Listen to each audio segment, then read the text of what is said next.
El polvo rojo se levanta como humo sobre un cauce seco en el valle de Luangwa. Un antílope sable corre con el cuello estirado y los ojos muy abiertos, sintiendo el peso de algo que se acerca por detrás sin hacer ruido. Sus pezuñas golpean una tierra endurecida como piedra y cada zancada levanta una nube que tarda segundos en asentarse sobre la llanura reseca. A pocos metros, agazapado entre las sombras del canal, un leopardo experimentado llamado Kamut calcula la distancia exacta que lo separa de la matanza, sin rugido, sin aviso previo. Solo el sonido seco de las pisadas y la respiración entrecortada de dos animales que saben, cada uno a su manera, que en los próximos segundos uno de los dos va a perder algo que no se recupera. El antílope gira bruscamente hacia la izquierda.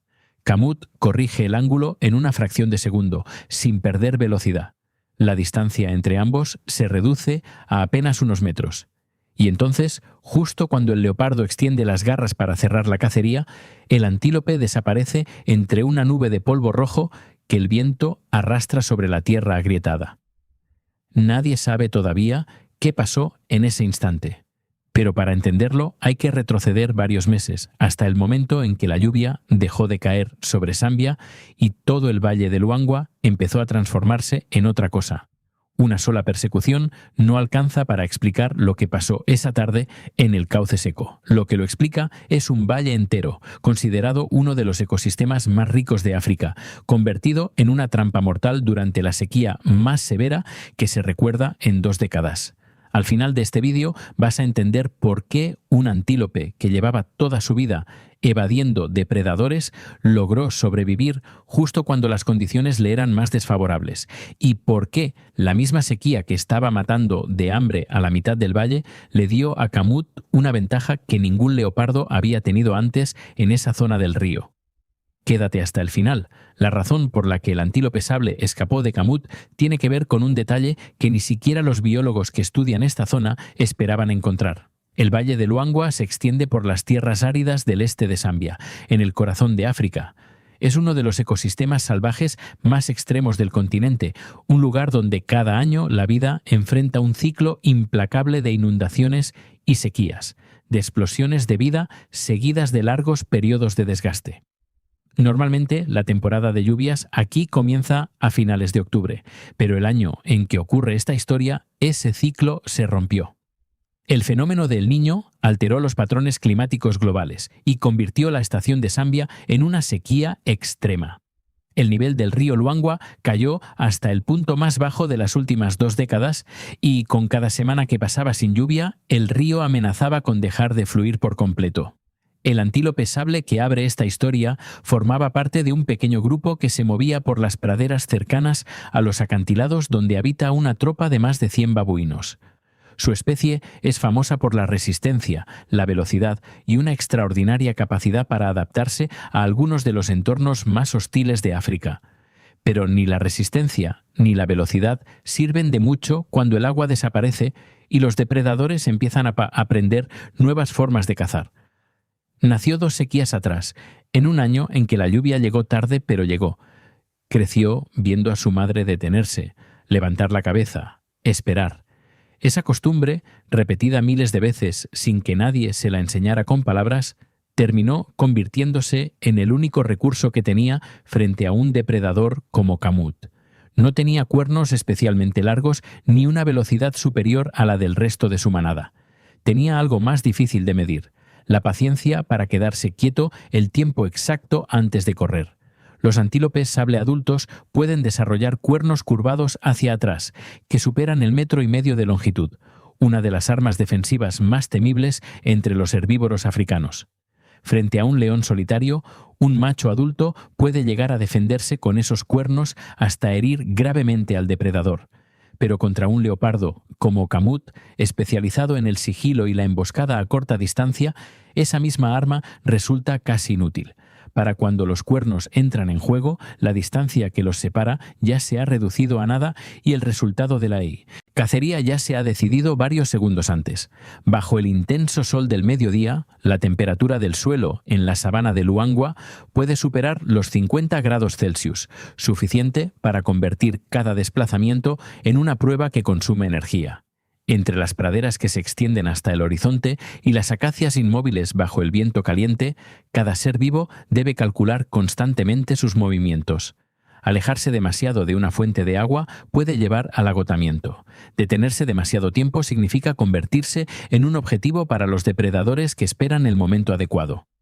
La tropa de babuinos que comparte este territorio con el antílope sable conoce esa regla mejor que nadie. Una gran tropa puede superar los 100 individuos y funciona como una pequeña sociedad con una estructura muy clara. Los machos adultos se desplazan en los bordes exteriores. Las hembras y las crías permanecen en el centro, una formación que sobrevive en las praderas de la sabana desde hace incontables generaciones. Los babuinos no poseen la velocidad de un guepardo ni la fuerza de un león, pero tienen un arma que incluso muchos depredadores respetan: la unión. La dieta flexible es una de sus mayores ventajas. Raíces, frutas maduras, insectos, huevos de aves e incluso pequeños animales pueden convertirse en la fuente de energía que ayuda a toda la tropa a sobrevivir durante la larga temporada seca. Los babuinos no son los cazadores más especializados de la sabana, pero en un mundo donde cada fuente de alimento es valiosa, una sola oportunidad puede bastar para convertirlos en atacantes audaces. Y sus ojos casi nunca dejan de observar. Revisan constantemente los pastizales bajos, las copas dispersas de los árboles e incluso el más mínimo movimiento cerca del horizonte. En la sabana, un solo instante de distracción puede tener un precio muy alto, tanto para ellos como para cualquier otro animal que comparta su territorio. Una tarde, mientras el grupo de antílopes pasta cerca de unos arbustos de acacia, un macho babuino se detiene lentamente. Sus ojos quedan fijos en un objetivo detrás del grupo: una cría de antílope que se ha alejado demasiado de la zona segura. En la inmensidad de la sabana, unos pocos metros pueden marcar la diferencia entre sobrevivir y quedar expuesto al peligro. El chillido del babuino rompe el silencio de golpe. La tropa entera estalla fuera de la hierba baja. El grupo de antílopes cae en el caos mientras la cría huye aterrada, cambiando de dirección una y otra vez sobre la tierra seca que levanta nubes de polvo ardiente. La distancia comienza a desaparecer. La cría cambia de rumbo por última vez, intentando regresar hacia el resto del grupo, pero el babuino ya se ha adelantado para cerrarle el paso. Ambos cuerpos chocan con fuerza sobre la hierba seca. Arena y polvo se elevan en medio de la sabana antes de que todo vuelva a quedar en silencio. La cacería termina tan rápido como comenzó. En esta tierra, las oportunidades rara vez duran demasiado. A veces retrasarse solo unos segundos es suficiente para que una comida desaparezca entre las inmensas praderas. Pero ninguna victoria pertenece a una sola especie por mucho tiempo. El viento cambia de dirección de repente y la tropa de babuinos levanta la cabeza al instante. No hay gritos, no hay caos, pero la formación del grupo cambia casi de inmediato. Los machos avanzan al frente, las hembras llevan a las crías más cerca de los árboles. Entre la hierba alta, una silueta dorada aparece lentamente. Un león. No necesita rugir. Tampoco necesita correr. Su sola presencia basta para que toda la sabana parezca contener la respiración por un instante. El león avanza hacia los restos de la cacería. El olor a sangre fresca es casi una invitación para el depredador que domina esta tierra. La tropa de babuinos retrocede paso a paso, pero mantiene la formación y sigue observando. No hay desafío, pero tampoco le dan completamente la espalda. En la sabana, sobrevivir no siempre depende del valor. A veces depende de entender perfectamente cuáles son los propios límites. El antílope sable y su grupo observan la escena a una distancia prudente, sin moverse, sin pastar, esperando el momento exacto en que sea seguro volver a bajar la cabeza. Esa espera, repetida cientos de veces a lo largo de una vida, es la que va a determinar más adelante quién sobrevive a la persecución que abre esta historia y quién no. Días antes de aquella escena con los babuinos y el león, el mismo antílope ya había tenido su propio encuentro cercano con la muerte. Una hiena manchada, atraída por el olor de una carcasa vieja cerca del cauce seco, se había acercado más de la cuenta al grupo mientras pastaba al atardecer. El antílope la sintió antes de verla. Un cambio casi imperceptible en el sonido del viento entre la hierba, una quietud que no encajaba con el resto de la sabana. No corrió de inmediato. Se quedó inmóvil, con los músculos tensos y la cabeza apenas girada, calculando si el peligro real estaba frente a él o si era solo una sombra cruzando el horizonte. La hiena avanzó 2 pasos más y se detuvo, indecisa, midiendo también sus propias posibilidades frente a un grupo que todavía conservaba fuerzas suficientes para defenderse. Ese segundo de duda mutua fue suficiente. El antílope retrocedió lentamente, sin girar la espalda por completo, hasta reunirse con el resto de la manada cerca de los árboles. La hiena terminó alejándose hacia otra dirección, en busca de un objetivo menos atento. Nadie grabó esa escena. Nadie la contó como una gran hazaña.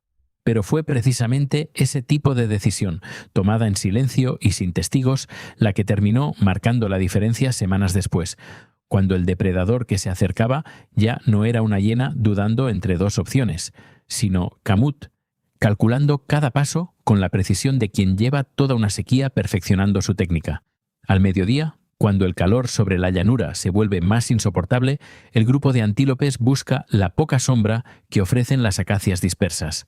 Jadean con la boca entreabierta para liberar calor y reducen al mínimo cualquier movimiento que no sea estrictamente necesario. Es un equilibrio delicado. Quedarse demasiado tiempo inmóviles bajo un mismo árbol también significa volverse predecibles para cualquier depredador que memorice esa rutina. Por eso, incluso en las horas de mayor calor, alguien dentro del grupo permanece siempre con la cabeza erguida, vigilando, mientras los demás descansan apenas unos minutos antes de cambiar de turno. Suscríbete si te gusta el video. La sequía, mientras tanto, sigue cubriendo Luangwa con una aridez que parece no tener fin. Las praderas que antes estaban cubiertas de verde ahora solo conservan polvo rojo y árboles resecos quemados por el sol abrasador. Los últimos pequeños charcos empiezan a desaparecer de la llanura, dejando barro agrietado y restos de vegetación marchita esparcidos sobre la tierra seca. Este es el periodo más cruel del año. Con cada día que pasa, más animales dejan de tener fuerzas para seguir resistiendo. Las crías nacidas en plena sequía deben crecer en medio de un hambre constante, mientras los individuos viejos, débiles o heridos comienzan a quedarse atrás durante la migración que sigue avanzando. No pasa mucho tiempo antes de que el viento caliente y el polvo rojo borren por completo sus huellas de la llanura reseca. Para sobrevivir, una manada de elefantes se ve obligada a recorrer casi 80 kilómetros cada día en busca de alimento, a través de una llanura que lentamente se convierte en un desierto. Al frente del grupo avanza la hembra más vieja, una elefanta que ha sobrevivido a numerosas sequías extremas. Todas las vidas que caminan detrás dependen de su memoria para encontrar los últimos lugares donde aún queda agua. Sin importar qué tan lejos tengan que desplazarse, ella siempre conduce a la manada de regreso al último río que aún permanece en el valle seco. La única fuente de agua que todavía conserva suficiente vida en medio de una llanura que poco a poco se agota bajo el calor interminable. Uno por uno, los elefantes descienden hacia la orilla del río agotado. Con sus trompas de casi 2 metros de largo, absorben más de 10 litros de agua en una sola vez antes de llevarla hasta la boca. En medio del calor abrasador de la sequía, esa pequeña cantidad de agua parece ser el único alivio que la manada todavía puede encontrar. Lo que mantiene unida a esa manada durante un viaje tan largo es un sentido que ningún ser humano podría imitar. Los elefantes caminan apoyándose sobre las puntas de los dedos, mientras las gruesas almohadillas de grasa bajo sus talones funcionan como amortiguadores naturales que permiten que sus cuerpos de varias toneladas se desplacen con estabilidad sobre la tierra agrietada. Pero esas almohadillas hacen mucho, más que amortiguar el peso del cuerpo, también perciben diminutas vibraciones que viajan a través del suelo. Los elefantes tienen, en cierto modo, oídos bajo las patas y gracias a esa habilidad pueden detectar el sonido de los truenos a más de 160 kilómetros de distancia. Para las crías de elefante, la lluvia ya no puede retrasarse más. Aún dependen de la leche de sus madres, pero después de tantos meses sin suficiente comida ni agua, las elefantas ya no pueden producir la cantidad de leche nutritiva necesaria para ayudarlas a crecer en medio de una sequía tan extrema. Los pequeños pasos de la cría más joven comienzan a volverse inestables. Su mirada refleja agotamiento, pero aún así sigue aferrándose a la sombra de su madre. Si la lluvia no llega pronto, quizá ya no podrá resistir mucho más, y de alguna manera toda la manada parece entender que solo la lluvia puede salvar este valle. A medida que el agua se vuelve cada vez más escasa, todos los animales son empujados al límite. Grandes manadas de búfalos comienzan a reunirse en enormes concentraciones y avanzan hacia el río que se seca lentamente, donde los últimos charcos restantes se han convertido en el recurso más valioso de toda la llanura árida. Para los hipopótamos, esta sequía es especialmente brutal. Se ven obligados a permanecer amontonados dentro de zonas de agua cada vez más pequeñas. La tensión se extiende a lo largo del río. Los machos no dejan de exhibir su fuerza para defender los pocos espacios de agua que aún quedan entre el barro que se calienta bajo el sol africano. Y finalmente, la presión acumulada durante semanas estalla. Dos enormes hipopótamos se lanzan el uno contra el otro en medio del agua turbia. Cada impacto levanta barro por toda la superficie del río, mientras sus rugidos resuenan a lo largo de las aguas que continúan reduciéndose. El enfrentamiento deja gravemente herido en la pata a uno de los machos más viejos. Aunque su instinto todavía lo impulsa a seguir buscando alimento, su cuerpo agotado ya no tiene fuerzas suficientes para desplazarse largas distancias a través de las praderas que poco a poco se resecan bajo el calor interminable. Aquel cuerpo gigantesco que alguna vez dominó esta tierra implacable, ahora solo es una figura agotada, debilitándose día tras día como una cicatriz viviente sobre la sabana. Las aves de pico rojo comienzan a posarse sobre sus heridas, ayudando a limpiar la piel dañada, pero al mismo tiempo provocando un dolor constante bajo el calor sofocante de la estación seca. Después de verse obligado a abandonar el estanque agotado y ser expulsado de la zona principal del río, el viejo hipopótamo finalmente solo encuentra un pequeño charco estancado en medio del barro espeso. Su largo recorrido empieza a llegar a su fin en ese lugar. La desaparición del viejo hipopótamo cambia rápidamente la atmósfera a lo largo del río seco. En medio de una sequía interminable, cualquier fuente de alimento que aparece atrae de inmediato la atención de los depredadores y carroñeros que recorren el valle. Desde la sombra junto al río, un león emerge lentamente, sin prisa, porque esta vez no le hace falta perseguir ni tender ninguna emboscada. En medio de esta sequía implacable, las oportunidades rara vez aparecen tan fácilmente. En el cielo, las siluetas de los buitres también comienzan a aparecer, girando en amplios círculos sobre el barro seco antes de descender poco a poco a lo largo de la orilla. Para los carroñeros de la sabana, la temporada seca siempre representa la época más intensa del año. El grupo del antílope sable observa esa escena desde lejos, sin acercarse. Su manada también ha tenido que cambiar de rutina. Las fuentes de agua que conocían desde siempre llevan semanas secas, y cada pocos días se ven obligados a desplazarse hacia tramos del río que nunca antes habían necesitado visitar, territorio donde no conocen cada arbusto, ni cada elevación del terreno tan bien como conocían el suyo propio. Cada nuevo desplazamiento significa exponerse a depredadores desconocidos, calcular de nuevo distancias y rutas de escape, empezar otra vez el aprendizaje que en su territorio original les había costado generaciones enteras. Es precisamente ese desplazamiento forzado el que terminará llevando al antílope protagonista de esta historia hasta el mismo tramo del río donde Kamut, fortalecido por sus propias cacerías, espera agazapado. Entre los canales secos. En Luangwa, la vida nunca ha existido de forma aislada. Lo que termina para un animal, a veces se convierte en la fuente de vida para muchas otras especies. Y es precisamente ese ciclo implacable el que ha permitido que este ecosistema siga funcionando durante miles de años en las áridas llanuras de África. Pero la sequía no solo está cambiando las cacerías sobre la tierra.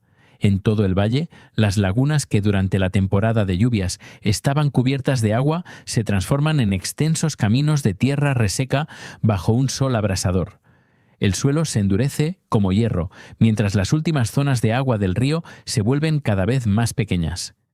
Durante la temporada de lluvias, muchos cocodrilos se refugiaban en lagunas temporales a lo largo de la llanura, pero cuando la tierra comenzó a secarse, quedaron atrapados a varios kilómetros del río, y para seguir sobreviviendo, la única opción que les queda es seguir los restos del río Luangwa. Esta zona alberga una de las mayores concentraciones de cocodrilos de toda África. Aparecen prácticamente en cada tramo de agua que aún queda. Los más grandes ocupan las posiciones más favorables, aunque todavía toleran la presencia de otros cocodrilos, porque tarde o temprano, durante esta temporada seca, todos los seres vivos terminan llegando a las últimas fuentes de agua del valle. Mientras el calor sigue cubriendo la llanura reseca, el número de aves que sobrevuela el río continúa aumentando. Para noviembre, el cielo queda casi cubierto por millones de ellas, moviéndose al mismo tiempo. Cada una pesa menos de 30 gramos, pero cuando se reúnen en una bandada gigantesca, su peso total puede superar las 50 toneladas. En medio de la brutal temporada seca de Luangwa, una fuente de alimento tan enorme es casi imposible de ignorar para los depredadores que recorren el valle, y en este lugar, cualquier sitio donde todavía se concentra la vida también significa que el peligro está muy cerca. Mientras tanto, otra familia observa ese cielo seco con la misma atención que la manada de elefantes. Los monos berbet viven en grupos que a veces superan los 70 individuos, bajo el liderazgo de un macho dominante. Son uno de los primates con la alimentación más diversa de la sabana: frutas, semillas, huevos de aves e incluso huevos de lagarto. Cualquier cosa que pueda comerse se convierte en una fuente vital de alimento durante la dura temporada seca. Normalmente, la tropa sincroniza su temporada reproductiva para que las crías nazcan justo cuando comienzan las lluvias, el momento en que el alimento vuelve a abundar por todo el bosque. Pero este año todo cambió. La sequía se prolongó mucho más de lo normal, y las crías recién nacidas de los monos berbet siguen dependiendo por completo de la leche materna para sobrevivir a esta época extrema, mientras las madres jóvenes tienen cada vez más dificultades para producir suficiente leche. Hay algo que casi nunca se cuenta cuando se habla de esta sequía, y es justo lo que termina explicando por qué Kamut, el leopardo que abre esta historia, se convirtió en una amenaza mucho más eficaz de lo habitual. Kamut llevaba años cazando en ese mismo tramo del valle. Conocía cada recodo del río, cada acacia que ofrecía sombra al mediodía, cada punto donde las manadas solían detenerse a beber antes de que el agua empezara a escasear. Pero la sequía cambió las reglas que él mismo había aprendido durante toda su vida adulta, y los leopardos que no logran adaptarse a esos cambios suelen ser los primeros en perder peso, en perder territorio, en desaparecer silenciosamente de una zona que alguna vez dominaron. A lo largo de todo el valle de Luangwa, las lagunas que durante la temporada de lluvias estaban cubiertas de agua se transformaron en extensos caminos de tierra reseca. El suelo se endureció como hierro, y ese detalle, que parecía solo una consecuencia más de la sequía, terminó dándole a Kamut una ventaja que ningún leopardo había tenido antes en esa zona del río. Si antes el barro blando retenía las huellas y los sonidos, ahora la tierra endurecida le daba ventaja al depredador. El suelo, duro como piedra, hacía que cada uno de sus movimientos fuera más silencioso que nunca. Kamut aprovechó esos canales secos para acercarse a sus presas sin que nada delatara su presencia. Más adelante, una manada de impalas intentaba encontrar los últimos parches de hierba que aún sobrevivían. Levantaban la cabeza una y otra vez para vigilar el entorno y luego volvían rápidamente a mordisquear las escasas ramas de pasto aferradas a la tierra agrietada. Pero bajo el calor sofocante, que no daba tregua, incluso su vigilancia se volvía más lenta con cada respiración agotada. Oculto en el fondo del canal seco, Kamut casi se confundía por completo con los tonos grisáceos y marrones de la tierra que lo rodeaba. Se movía tan lentamente que el polvo bajo sus patas apenas se alteraba. La distancia entre el depredador y la manada se reducía cada vez más, hasta que en solo un instante Kamut salió disparado desde el fondo del canal, concentrando toda su fuerza en el primer impulso de velocidad. La manada entera entró de inmediato en pánico y huyó en todas direcciones, levantando nubes de polvo rojo sobre la tierra reseca. Después de unos cuantos saltos potentes, ya había reducido la última distancia, y tan rápido como un relámpago atrapó a una de las impalas mientras el polvo todavía seguía suspendido en el aire. En medio de una sequía interminable, una cacería exitosa no solo significaba alimento para Kamut, también le permitía conservar la fuerza necesaria para seguir sobreviviendo mientras todo el valle se iba agotando poco a poco. Y esa misma fuerza, conservada gracias a la impala, fue la que le permitió, días después, lanzarse contra el antílope sable con una energía que pocos depredadores de la zona conservaban a esas alturas de la sequía. Pero la naturaleza nunca apuesta por un solo diseño. Y en otro rincón del mismo continente, dos criaturas muy distintas estaban a punto de enseñar algo que terminaría explicando por qué el antílope, pese a todo, logró escapar. En la oscuridad profunda de los bosques de África, una figura avanza lentamente entre la hojarasca seca con un andar torpe. Nada anuncia su llegada, ni un sonido violento, ni una pisada brusca, solo el leve susurro de sus escamas rozándose entre sí.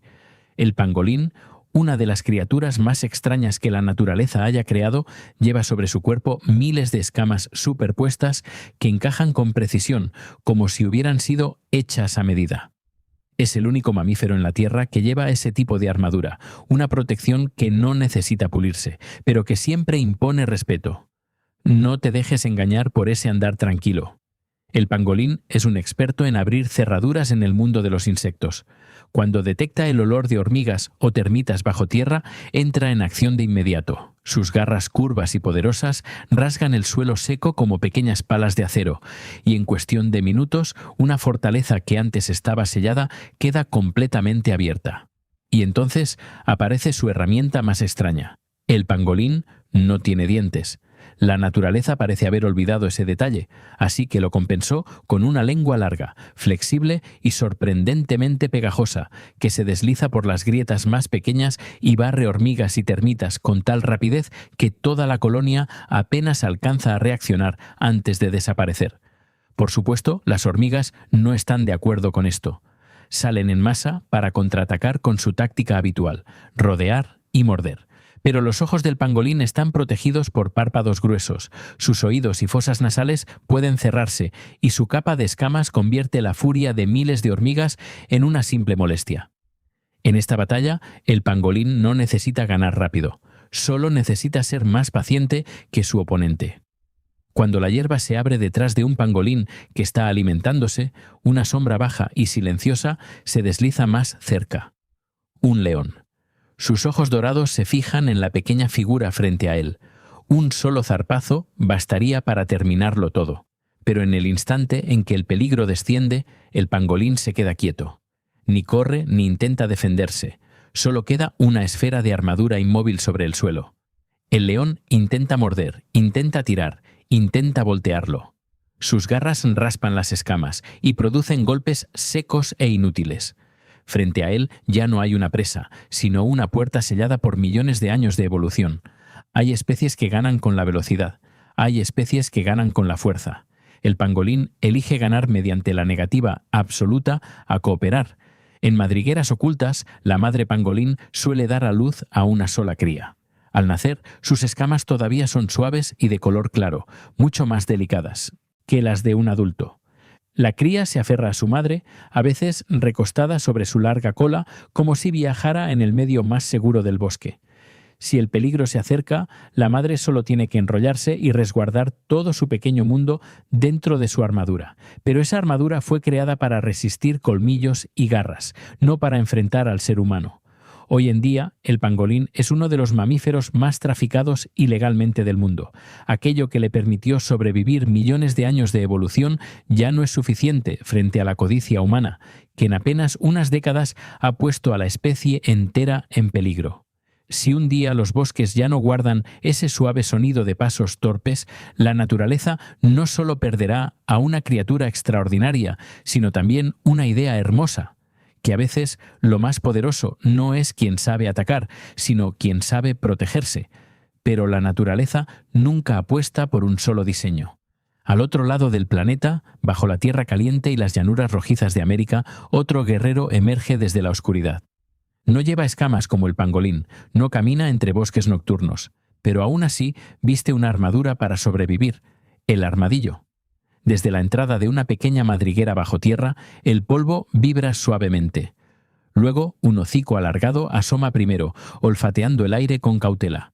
Después aparece un cuerpo bajo y redondeado, cubierto por placas duras unidas entre sí, como la armadura de un diminuto caballero. Si el pangolín parece una piña que camina, el armadillo se asemeja a un pequeño tanque que acaba de despertar de una siesta, bajo, lento y quizá demasiado serio, hasta que empieza a cavar. Entonces, el suelo entero entiende con quién está tratando. Sus garras delanteras no nacieron para luchar, sino para trabajar.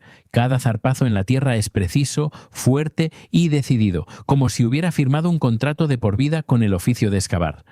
En pocos minutos, el suelo duro se abre en un hoyo profundo, revelando túneles donde hormigas, termitas y muchos otros insectos se esconden. La vista del armadillo es bastante limitada, pero a cambio, ese hocico alargado funciona casi como un laboratorio móvil. Sigue el rastro del alimento a través de la tierra, entre raíces y en lugares donde el ojo humano no ve más que polvo. A veces, desde la grieta recién abierta en la tierra, lo que aparece no es un insecto inofensivo, sino una serpiente enfurecida. El ataque se lanza rápido como un resorte, pero los colmillos venenosos solo chocan contra la coraza dura y resbalan con frustración. El armadillo se aplana contra el suelo, recoge sus partes vulnerables y permanece inmóvil como una pequeña fortaleza entre el polvo. La ira pasa. La armadura sigue intacta. En el mundo salvaje hay quienes ganan gracias a su ferocidad. El armadillo gana porque sabe mantener la calma. Esa armadura también viene con algunos inconvenientes, como cruzar un río. Pero el armadillo parece haber previsto esta situación. En aguas poco profundas puede contener la respiración y caminar tranquilamente por el fondo lodoso, como un diminuto submarino. Algunas especies incluso tragan aire para aumentar su flotabilidad y cruzar la superficie en silencio. Cuando llega la temporada de reproducción, algunas especies de armadillo traen consigo un pequeño milagro de la naturaleza. La madre puede dar a luz a 4 crías idénticas, como si la naturaleza hubiera quedado tan satisfecha con este diseño que decidió hacer varias copias más. Aunque separados por medio planeta, el armadillo y el pangolín se encuentran en una misma verdad. La vida no siempre gana con garras, velocidad o el rugido más fuerte. A veces quien perdura más es quien aprende a protegerse antes de aprender a atacar. Una especie se enrolla en lo profundo del bosque, otra excava bajo la tierra roja. Ambas llevan sobre su espalda el mismo mensaje que la naturaleza tardó millones de años en escribir. La verdadera fuerza no siempre reside en la capacidad de destruir, sino en la capacidad de seguir sobreviviendo. Y ese principio es exactamente el que terminó salvando al antílope sable.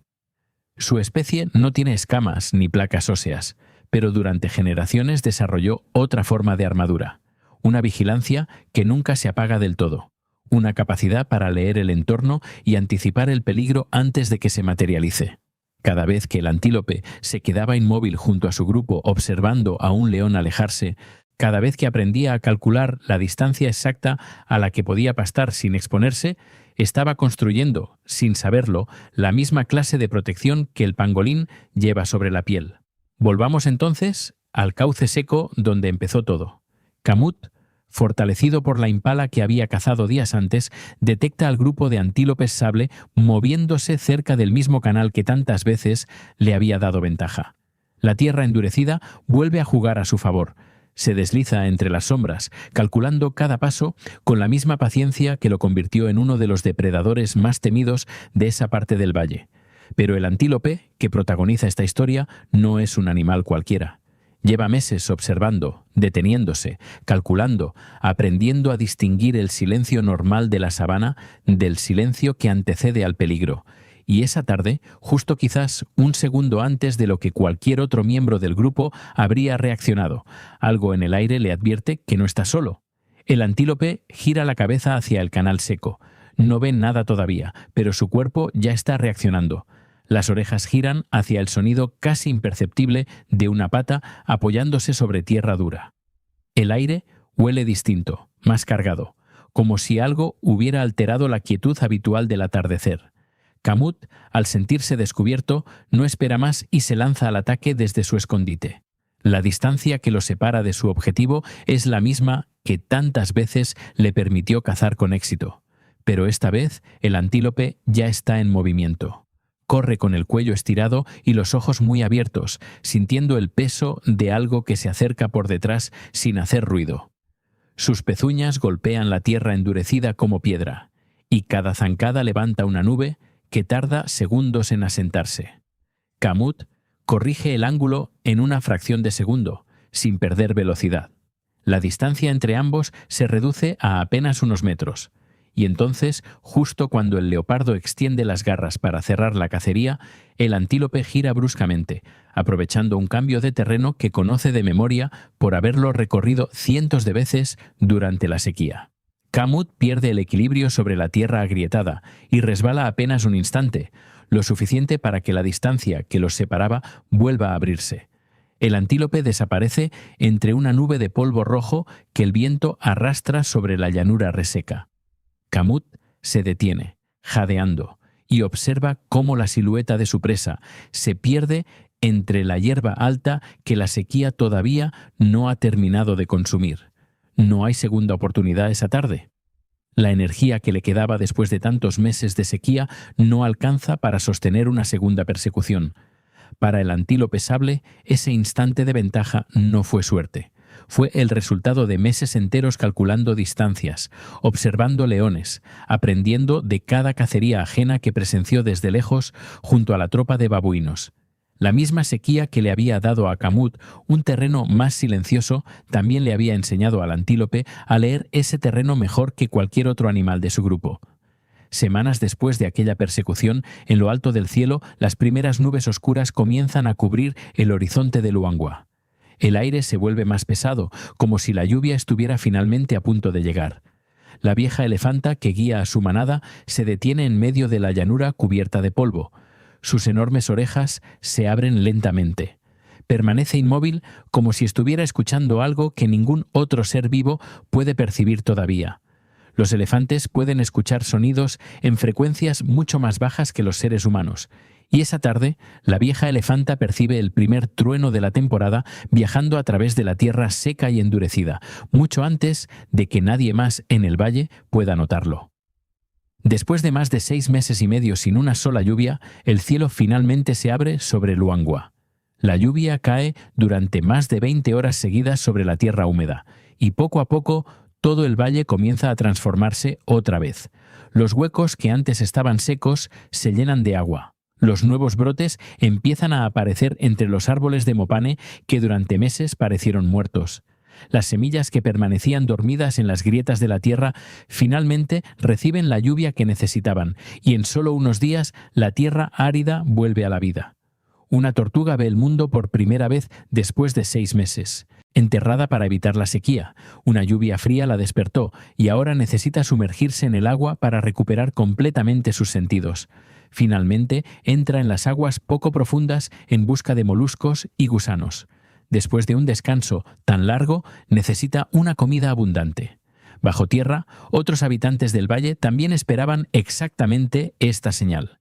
Los gigantescos ácaros rojos de terciopelo rara vez salen a la superficie y solo aparecen durante unas pocas horas cada año, justo después de las primeras lluvias de la temporada. Su capa roja, cubierta de finos vellos, es una advertencia que mantiene alejados a muchos depredadores.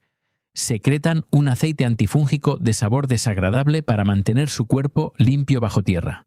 Con una longitud de aproximadamente 12 milímetros, son una de las especies de ácaros más grandes del mundo. Esta es la única oportunidad que tienen para alimentarse y reproducirse antes de desaparecer nuevamente bajo tierra durante otro año más. Las termitas aladas se elevan hacia el cielo. Miles de individuos giran bajo la luz de la luna en un ambiente saturado de feromonas mientras buscan pareja. Es una oportunidad poco común para que distintas colonias mezclen su genética y formen nuevas colonias, aunque para la mayoría de ellas esta noche de reproducción también será la última de sus vidas. A la mañana siguiente, los nuevos charcos quedan cubiertos de cuerpos de termitas después de la noche de vuelo reproductivo. Para el grupo de monos Vervet, que tantas veces vigiló el cielo seco esperando este momento, la enorme cantidad de termitas que aparece después de la lluvia es un festín lleno de proteínas. Una joven madre come rápidamente todo lo que puede. Es la comida más abundante que ha tenido en muchos meses. Ahora ella y las demás madres tienen suficiente energía para seguir alimentando a sus crías con leche, justo cuando más lo necesitaban. Aproximadamente el 90% de las hembras de antílope dan a luz apenas 2 semanas después del inicio de la temporada de lluvias. Las crías recién nacidas deben aprender rápidamente a mantenerse en pie y adaptarse al mundo salvaje. Un solo día de lluvia es suficiente para devolverle la vida a todo el valle. Pero junto con el regreso de la vida, los depredadores también comienzan a aparecer por todas partes, y sobre la llanura recién despertada, la eterna lucha por la supervivencia comienza una vez más. Esta vez con un antílope sable que ya conoce, mejor que nadie en su manada, cómo leer el peligro antes de que se convierta en garras. Lo que ocurrió en el Valle de Luangwa durante aquella sequía no fue solo la historia de un depredador con suerte ni de una presa que logró escapar por casualidad. Fue la prueba de algo que se repite una y otra vez en la naturaleza. Las mismas condiciones extremas que fortalecen a un depredador también pueden fortalecer de otra manera a quien aprende a leerlas. Kamut se volvió más letal gracias a la tierra endurecida. El antílope sable se volvió más difícil de cazar gracias a esa misma tierra, porque cada huella, cada sonido, cada cambio de terreno se convirtió en información que supo aprovechar mejor que su depredador. En un valle donde la lluvia puede desaparecer durante meses y el calor puede superar los 50 grados Celsius, sobrevivir nunca depende de una sola cualidad. Depende de la capacidad de adaptarse más rápido que las circunstancias que amenazan con destruirte. Esa es, al final, la verdadera lección que deja Luangwa cada vez que la sequía golpea con toda su fuerza. La naturaleza no premia siempre al más fuerte ni al más rápido. Premia a quien aprende antes que los demás. Meses después, cuando las lluvias vuelvan a fallar y la siguiente sequía cubra otra vez el Valle de Polvo Rojo, una nueva generación de antílopes va a crecer observando a esa misma hembra detenerse, levantar la cabeza, esperar. No hay ninguna garantía de que la historia se repita exactamente igual.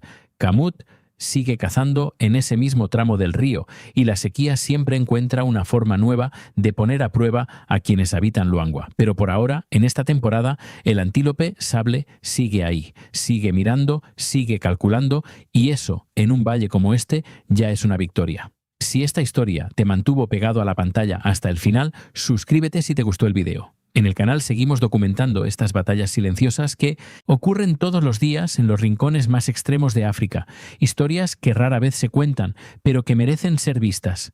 Cada temporada seca deja su propia versión de esta lucha. Un antílope que aprendió a leer el viento un segundo antes que los demás. Un leopardo que convirtió la tierra endurecida en su mejor aliada.